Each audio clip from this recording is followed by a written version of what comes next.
हरे कृष्णा। सभी को हमारा नमस्ते।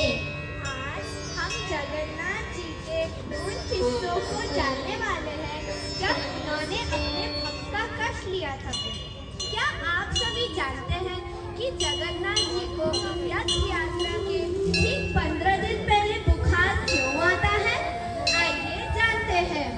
बहुत साल पहले पुरी के एक गांव में रहते थे हमारे माधवदास जी।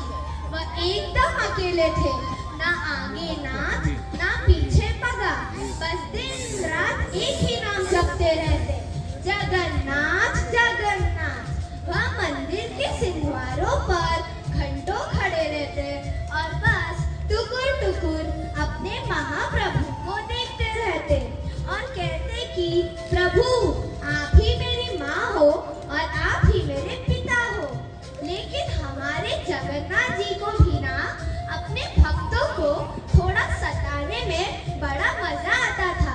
तो उन्होंने सोचा कि माधव का प्यार तो पक्का है, लेकिन चलो उसकी थोड़ी परीक्षा लेते हैं। और माधवदास जी को हो गई एक भयंकर बीमारी।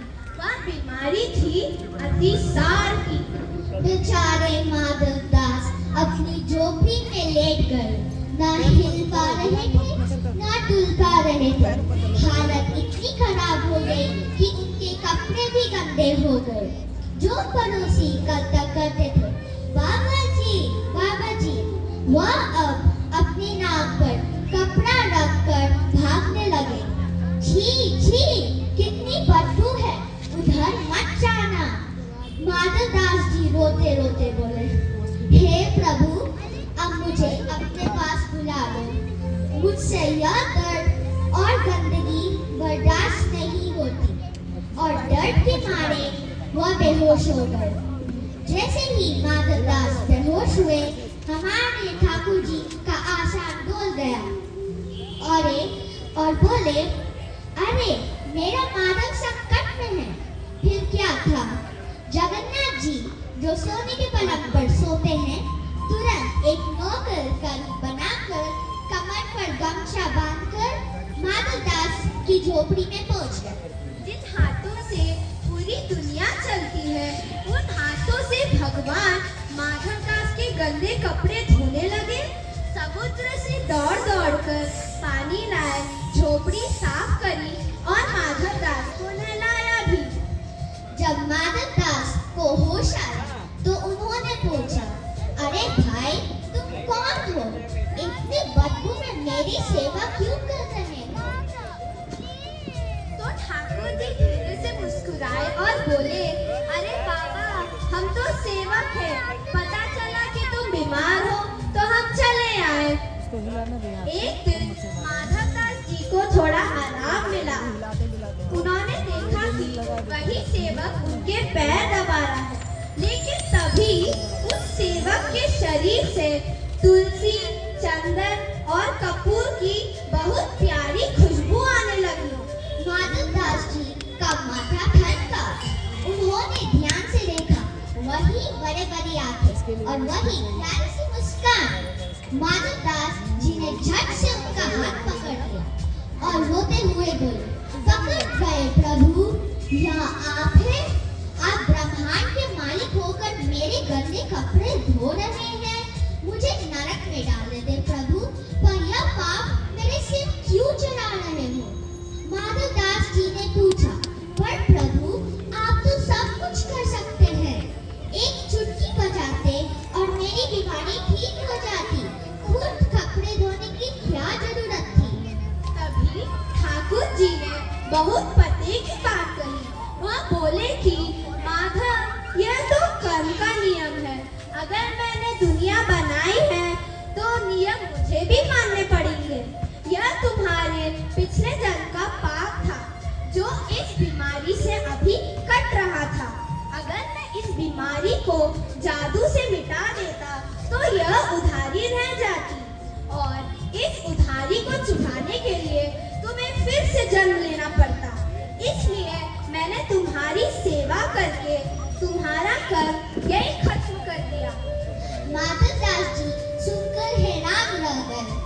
वह रोते हुए बोले, प्रभु अब मेरे लिए इतना कष्ट सह रहे हैं। नहीं नहीं, अब आप यहाँ नहीं आएंगे, मुझसे यह पाप और नहीं होगा। अरे माधव, भक्त और भगवान में कैसा ऊंच नीच। जहाँ मेरा भक्त वहाँ मैं। जगन्नाथ जी बोले, लेकिन माधव अभी तुम्हारे पिछले जन्म के 15 दिन और बचे हैं। 15 दिन तो बीमारी तुम्हें भुगतनी ही पड़ेगी। माधव दास जी जिद पर अड़ गए। 15 दिन क्या प्रभु, मैं 15 युग तक दर्द भुगत लूंगा, पर आपसे पैर नहीं दबाऊंगा। आप यहाँ से जाइए। ठाकुर जी मुस्कुराए और बोले, अच्छा बड़ी जिद है तुम्हारी। ठीक है, तो तुम मेरी सेवा नहीं लेना चाहते ना, तो हम एक काम करते हैं, तुम्हारी 15 दिनों की बीमारी मैं खुद ले लेता हूँ। अब तुम खुश? जगन्नाथ जी हंसे और बोले। और इससे पहले कि माधव दास कुछ बोलते, ठाकुर जी गायब। और इधर माधव दास के शरीर में जैसे बिजली दौड़ गई। वह एकदम ठीक हो गए और खुशी से नाचने लगे।